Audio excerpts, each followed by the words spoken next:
ఓం నమ శివాయ.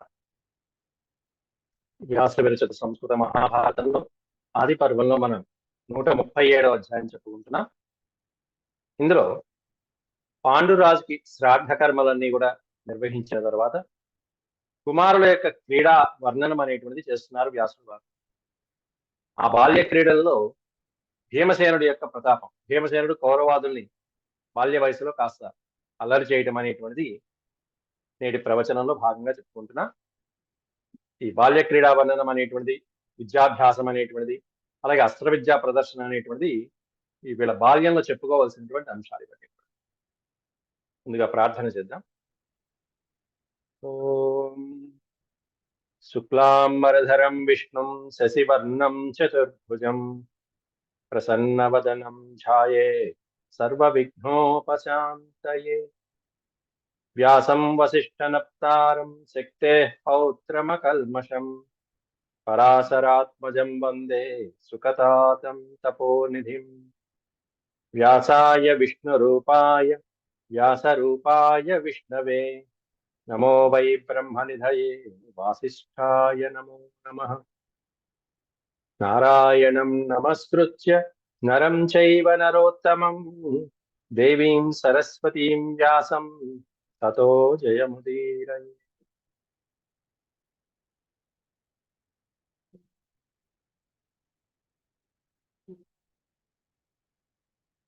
పాండోః శ్రాద్ధ దానం. శ్రాద్ధము అనేటువంటిది మనం మనిషి మరణించిన తర్వాత సంవత్సర కాలం తర్వాత పెట్టేదాన్ని శ్రాద్ధం అంటారు. మాసికాలు, అది ముందుగా 10 రోజులు చేసేటువంటి ఆ దినచర్య కార్యక్రమాలు అక్కడే అయిపోయినాయి. ఇక్కడికి వచ్చిన తర్వాత మాసికాలు, తర్వాత సంవత్సరం కాలం తర్వాత శ్రాద్ధం అంటారు. అంటే పాండురాజుకి సంవత్సరం తర్వాత జరిపే కార్యక్రమాలు ఏవైతే ఉంటాయో ఆ పితృ కార్యక్రమాలు చేయటం. కుమారాణం క్రీడావర్ణనం, కుమారుల యొక్క క్రీడావర్ణనం. ఈ 2 విషయాలు నేడు ప్రస్తావించుకున్నాం.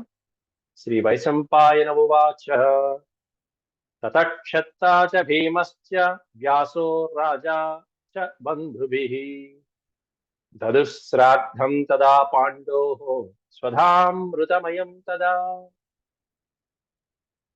భీష్ముడు, వ్యాసుడు, రాజైనటువంటి వాళ్ళందరూ కూడా అక్కడ ఉన్నటువంటి వాళ్ళు ఆ రాజైనటువంటి పాండురాజుకి శ్రాద్ధం దదుహు, శ్రాద్ధాన్ని ఇవ్వడం జరిగింది. సాంవత్సరిక కార్యక్రమాలు ఏవైతే ఉంటాయో ఆ సంవత్సరిక కార్యక్రమాల్లో యథావిధిగా శ్రాద్ధ పిండాన్ని పెట్టడం. స్వధామృతమయం తదా, వారు చేయవలసినటువంటి రాజోచితంగా, మహారాజుకి ఏ విధంగా చేస్తే ఉచితమో అటువంటి విధంగా అమృతమయమైనటువంటి ఆహారాన్ని పిండ ప్రదానంగా పెట్టారు. పురోహిత సహాయాస్తే యథా న్యాయమకుర్వత కురుంశ్చ విప్రముఖ్యాంశ్చ భోజయిత్వా సహస్రశః.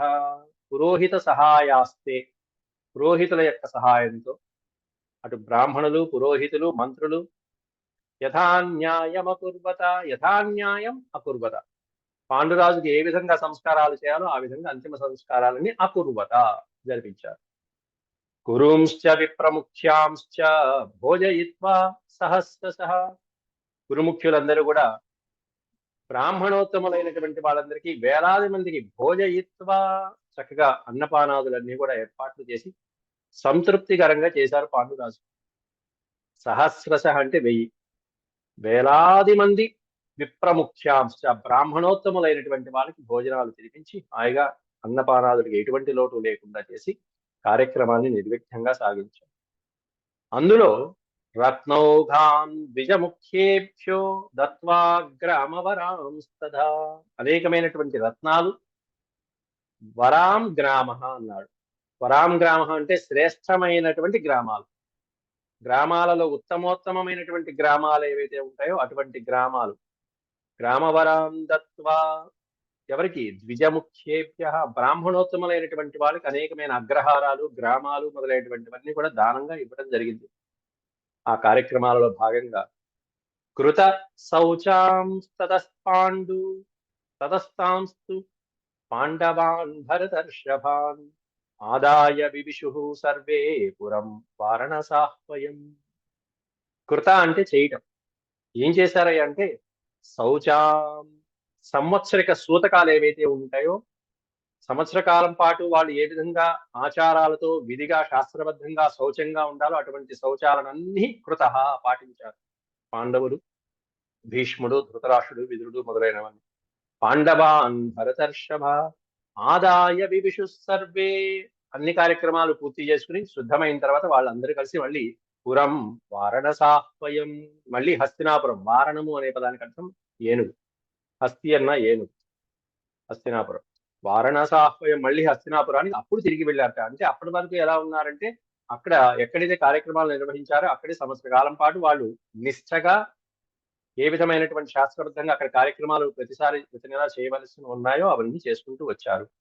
సంవత్సర సూతకం అయిపోయిన తర్వాత మళ్ళీ వారణాసాహ్వయంపురం వివిషు, అందరూ కలిసి వారణ హస్తినాపురానికి వెళ్ళటం జరిగింది. సతతం స్వానుశోచం తం తమేవ భరతర్షభం పౌరజానపదా సర్వే మృతం స్వమివ బాంధవం. సతతం అంటే ఎల్లప్పుడు. ఆ హస్తినాపురానికి చేరుకున్నా కూడా వాళ్ళ మనసులు పాండురాజు మీదే ఉన్నాయి.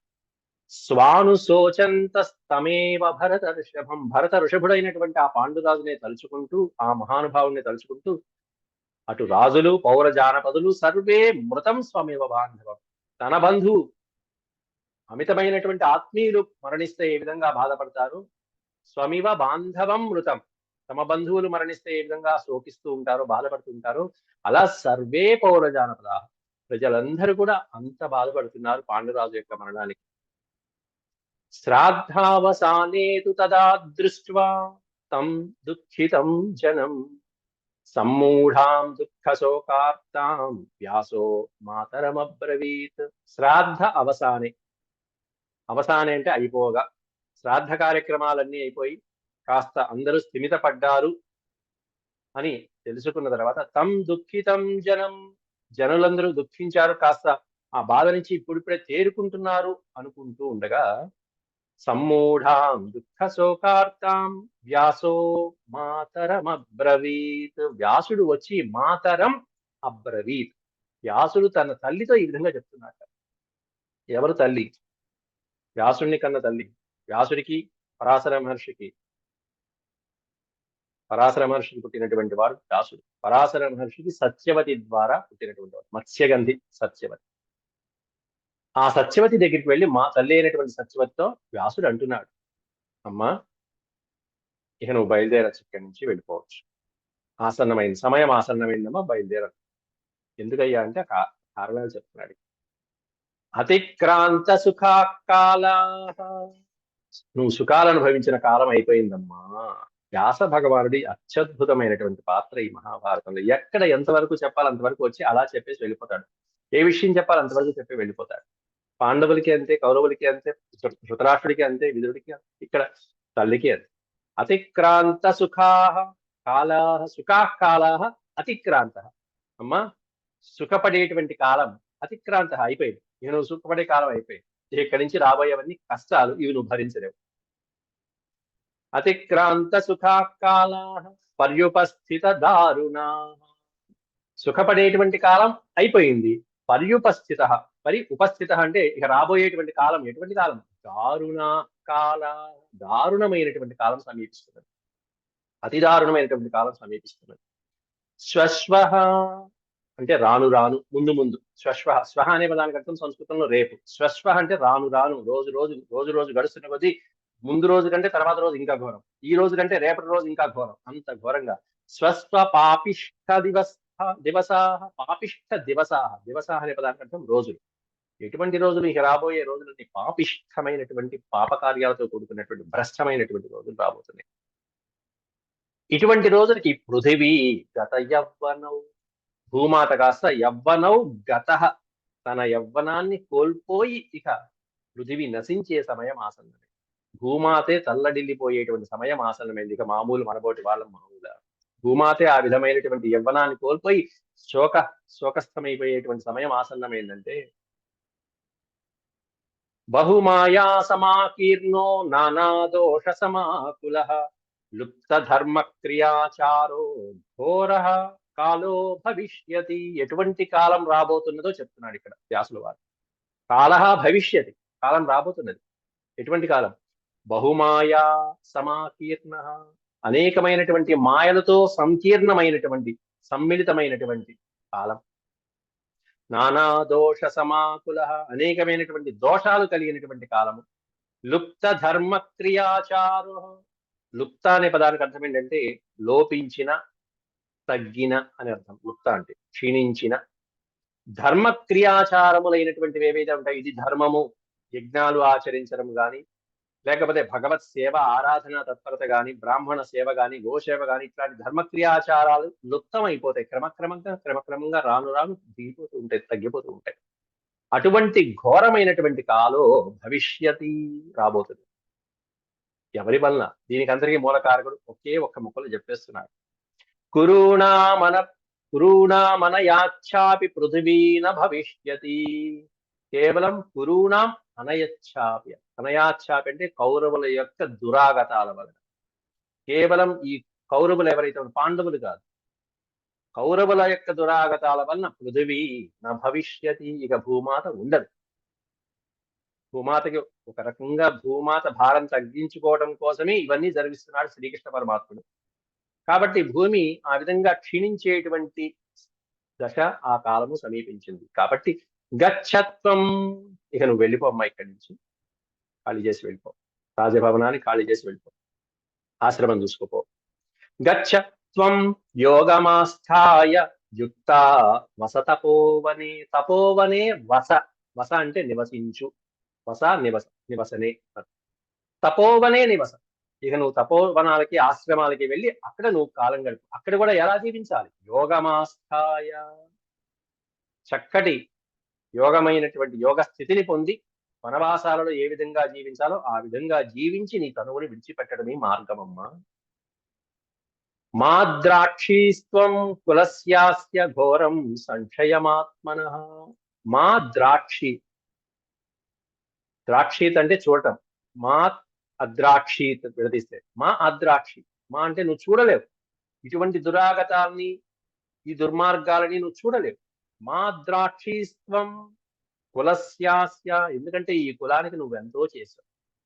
ఈ కులం అలా సంక్షయమైపోయి ఇక దిగజారిపోయి క్షీణించిపోతున్నటువంటి ఈ కులాన్ని నువ్వు ఉద్ధరించావు. అనేకమైనటువంటి ధర్మ సూక్ష్మాలతో నువ్వు ఉద్ధరించావు, అద్భుతమైనటువంటి స్థితికి తీసుకొచ్చావు. అట్లాంటిది అటువంటి వంశం దిగజారిపోతుంటే, అటువంటి ఇల్లు అలా దిగపోతుంటే పెద్దవాళ్ళు ఎవరు చూడగలుగుతారు, మౌనం వహించగలుగుతారు?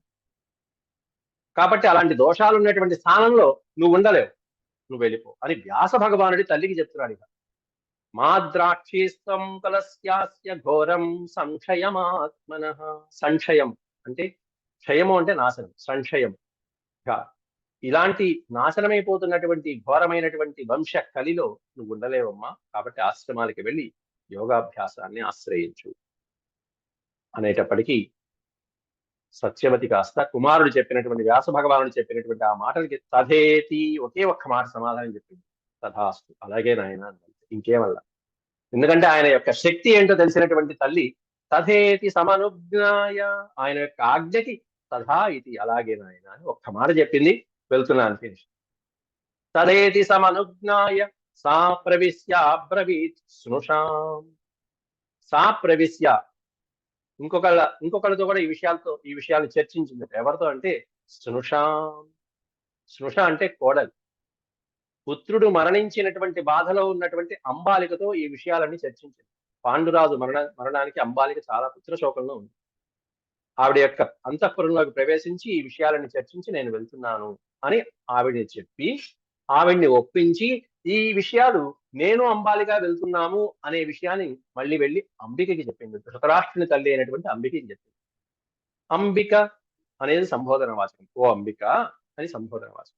అంబిక తవ పౌత్రస్య దుర్నయాత్కిల భారత.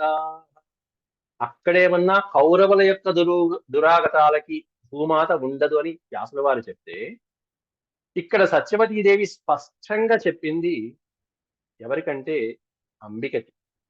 నీ పౌత్రుల యొక్క దురాగతాల వలన భూమాత ఇక ఉండదు, మన వంశం నాశనమైపోబోతున్నది అని స్పష్టంగా చెప్పింది. తవ పౌత్రస్య, అంబిక యొక్క పుత్రుడు ధృతరాష్ట్రుడు, ధృతరాష్ట్రుడి యొక్క కుమారుడు దుర్యోధనుడు. కాబట్టి అంబిక యొక్క పౌత్రుడు దుర్యోధనుడు. ఈ దుర్యోధనాది కౌరవాది 100 మంది యొక్క దురాగతాలకి దుర్నయా కిల భారత సానుబంధా వినంక్ష్యంతి పౌరాశ్చైవేతి నశ్రుతం. మొత్తం పురువంశమే నాశనమైపోతున్నది అనేటువంటిది నేను విన్నాము. సాక్షాత్ వ్యాసుల వారే చెప్పారు. సానుబంధ, బంధువులతో పాటుగా సమస్తం ఈ వంశమే నాశనమైపోతున్నది అని చెప్పి నహశ్రుతం, మా చేత వినబడింది. భవిష్యత్ కథ అంటారు.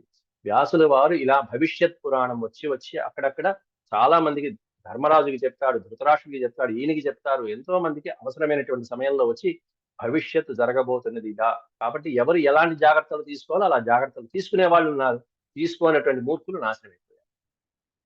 దుర్యోధనుడికి చెప్పారు, పిల్ల పెడచెవిని పెట్టాడు. నహశ్రుతం, మేము విన్నాం, మహానుభావుడైనటువంటి వ్యాసుడు చెప్తే మేము విన్నాం. తత్కౌసల్యామిమామార్తాం పుత్రశోకాభిపీడితాం, పుత్రుని యొక్క మరణంతో పీడించబడుతున్నటువంటి ఇదిగో నా కోడలైనటువంటి నీ సోదరి అయినటువంటి అంబాలికతో పాటు నేను వనానికి వెళ్తున్నాను. ఇమాం కౌసల్యాం, కాశీరాజు కుమార్తె అయినటువంటి అంబాలికతో పాటుగా, అంబిక అంబాలిక, చిన్న కూతురైనటువంటి ఆ అంబాలిక, చిన్న కోడలు, ఆ అంబాలికతో పుత్రశోకంతో ఉంది, పాండురాజు మరణంతో శోకంతో ఉన్నది, కాబట్టి మేమిద్దరం ముందు వెళ్తున్నాము అని చెప్పింది. వెంటనే అంబిక కూడా నేను వస్తాను అని ఆవిడ కూడా వెళ్తాను. ఇంకా మీరిద్దరూ వచ్చి ఈ శోకాన్ని నేనెక్కడ భరించను, పుత్రశోకాన్ని. ఆవిడ కూడా బయలుదేరింది, అందరూ ముగ్గురు కలిసి బయలుదేరారు. వనమాదాయ భద్రం తే గచ్చావో యది మన్యసే, వనమాదాయ భద్రం తే, మేము వనానికి వెళ్తున్నాం, నీకు శుభమగుగాక.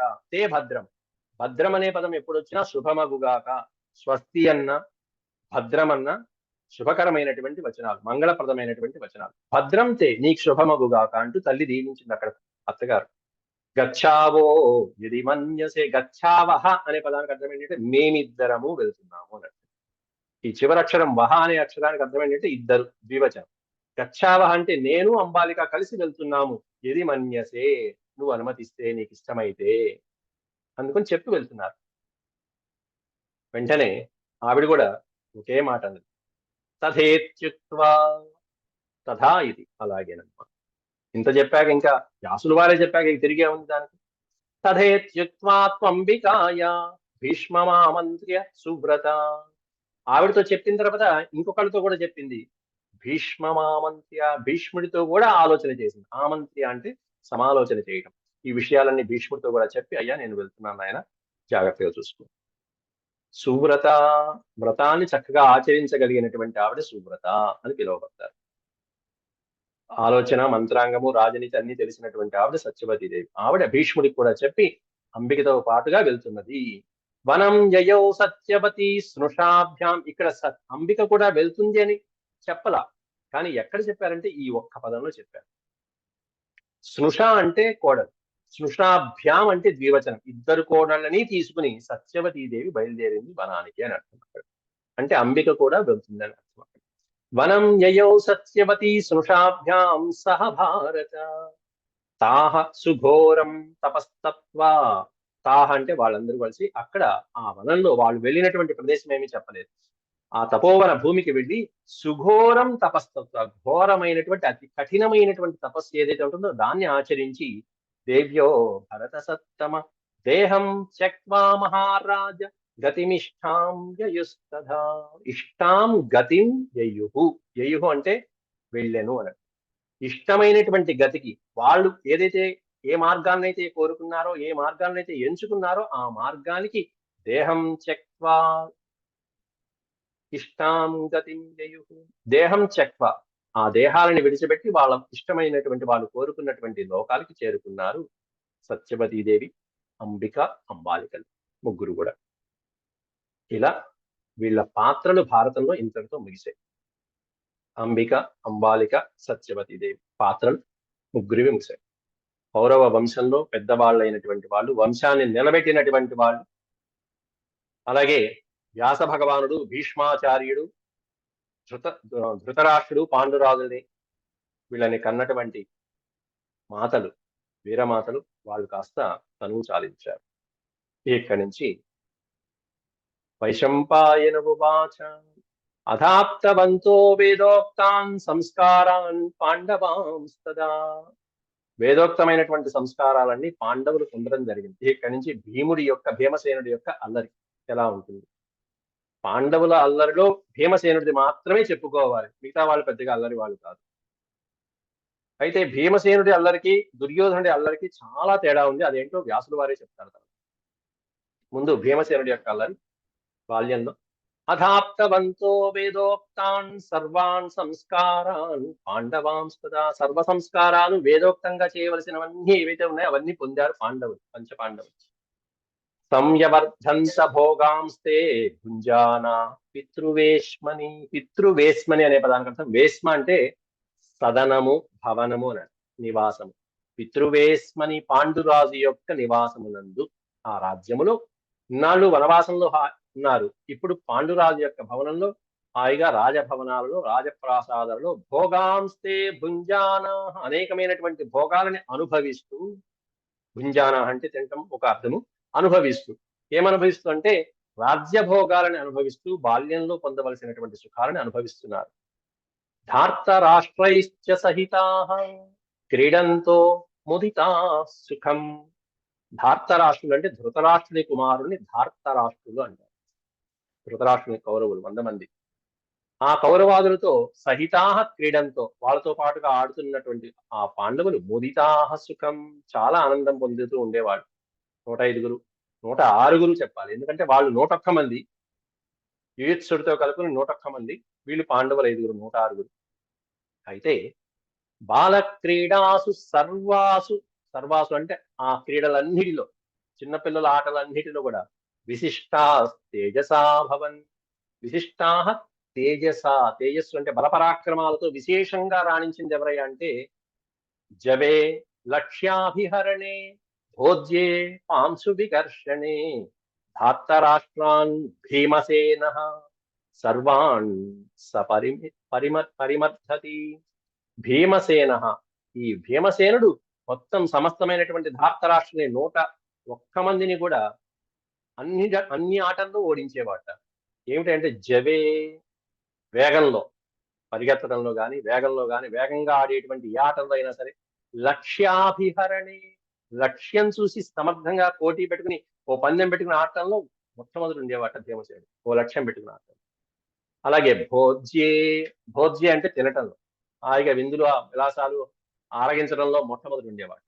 పాంసు వికర్షణే, మట్టితో ఆడే ఆటలు పాంసు అంటారు. పాంసు అంటే బురదలు, మట్టి మొదలైనటువంటి వాటితో మట్టిలో ఆడేటువంటి ఆటలన్నిటిలో కూడా సర్వాన్ సపరిమర్ధతి. భీమసేనుడు అతి సునాయాసంగా కౌరవుని ఓడించాడు, మొత్తం దంచి దంచి కొట్టేవాట భీమసేనుడు. అంతేకాకుండా హర్షాత్ ప్రకీడమానాం స్థాన్ గృహ్య రాజన్ నిలీయతే. హర్షాత్ క్రీడమానాం స్థాన్, ఆనందంతో ఆడుతున్నటువంటి సమయంలో వాళ్ళని ఒక్కసారి పట్టుకుని వాళ్ళని చితకబాదటం, ఒకటి జుట్టు పట్టుకుని రెండో వాడి తలకాయ ఫ్యాట్ ఫ్యాట్ అని కొడుతూ ఉండటం, ఒకటి జుట్లు పట్టుకుని, 2 జుట్లు పట్టుకుని వాళ్ళని కొట్టడం, ఇది భీముడి యొక్క ఆటలు. శిరస్సు, తలకాయలు పట్టుకుని, శిరస్సు వినిగృహ్యైత్యానో వినిగృహ్యైతాన్యో జయమాస పాండవై. అన్యోన్య జయమాస పాండవై, ఒకడికొకటి జుట్టు పట్టు తలకాయలు పట్టుకుని వాళ్ళ తలకాయలు పగల కొట్టడం అనేది భీమసేనుడి ఆటల్లో. ఏదో కొబ్బరికాయలు కొట్టినట్టు కొడుతున్నాడు. శతమేకోత్తరం అన్నాడు ఇక్కడ విశేషంగా. శతం అని చెప్పాల, శతం ఏక ఉత్తరం, 100 పైన ఇంకొకటి, అంటే 101 మంది కౌరవులు. శతమేకోత్తరం తేషాం కుమారాణాం మహౌజసాం ఏక ఏవ నిగృహ్ణాతి. ఒక్కడే పట్టుకుని మొత్తం 101 మందిని చెతకొట్టేవాడు.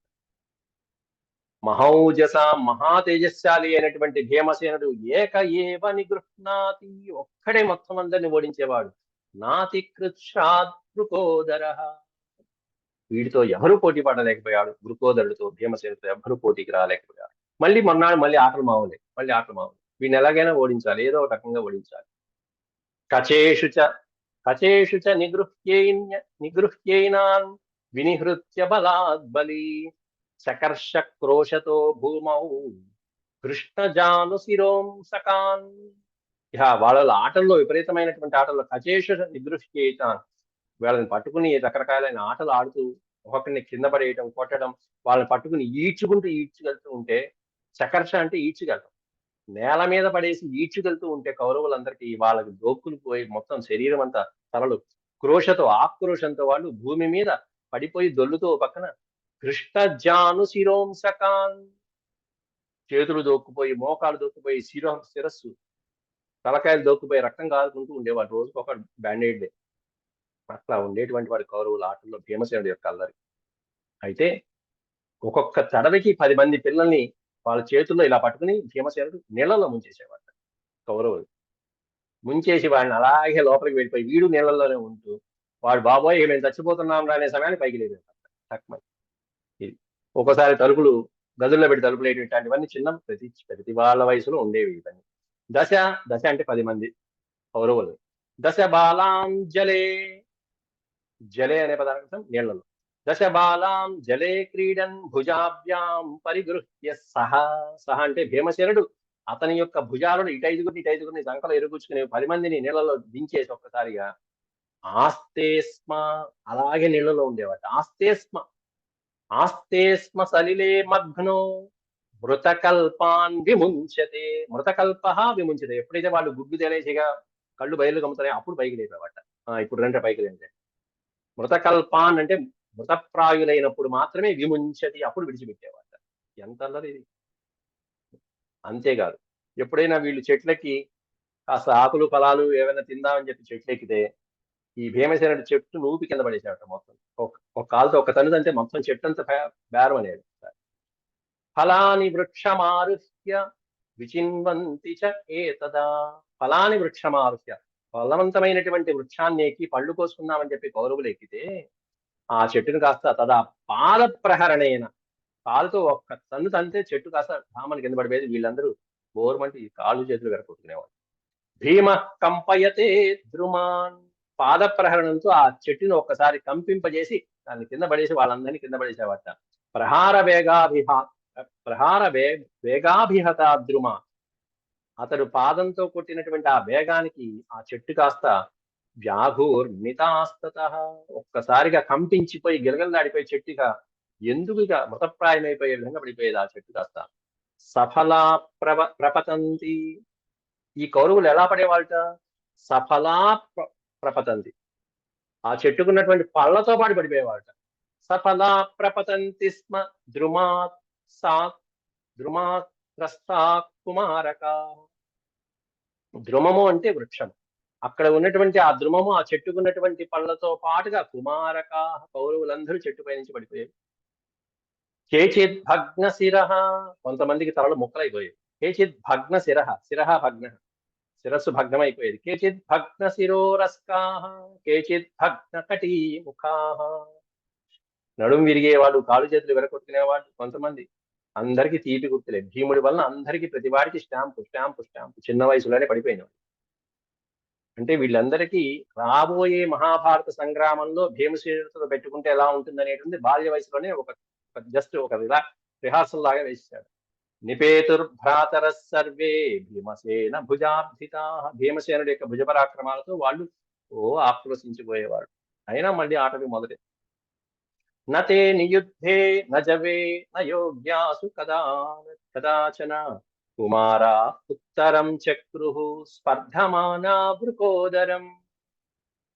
నచే నియుద్ధే జవే, వేగంలో గాని యుద్ధంలో గాని, అంతేగాని అద్భుతమైనటువంటి చదువుల్లో గాని మొదలైన చదువులో కూడా భీముడే గొప్పబాట. చదువులో కూడా ముందుండేవాడు. కుమార ఉత్తరం చక్రుః, ఉత్తరం అంటే తర్వాత ఉండేవాళ్ళు వీళ్ళందరూ. భీమసేనుడి కంటే స్పర్ధమాన వృకోదరం, చదువు విషయంలో గాని ఆటల్లో పోటీల్లో అన్నిటిలో కూడా వృకోదరుడే ముందు ఉండేవాట, భీమసేనుడే ముందు ఉండేవాట. ఉత్తరం కుమారా, మిగతా వాళ్ళందరూ తర్వాతే ఉండేవాట. ఏవం సధాప్త రాష్ట్రాంశ్చ స్పర్ధమానో వృకోదరః అప్రియే అతిష్ఠదత్యంతం.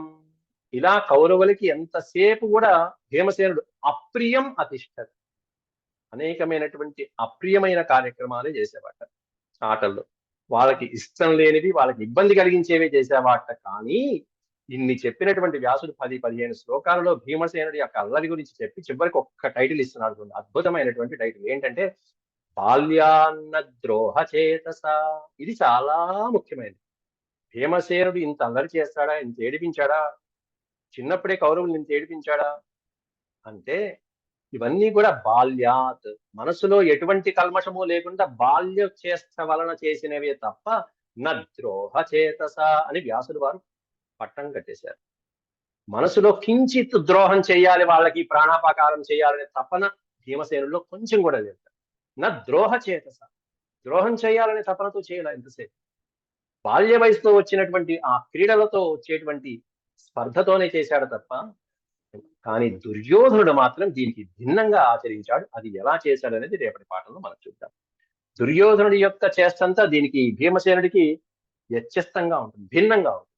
వాడు చేసేవన్నీ బాల్య చేష్టలు కాదు, కేవలం ద్రోహంతో చేశాడు, సంహరించాలనేటువంటి ఉపాయాలతో చేసినట్టు. అవి ఎలా ఉన్నాయనేవి రేపటి పాఠంలో దుర్యోధనుడి యొక్క విశేషాలు చెప్తున్నాం.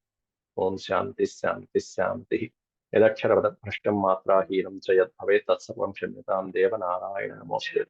సర్వం శ్రీకృష్ణార్పణమస్తు. ఓం నమో భగవతే వాసుదేవాయ.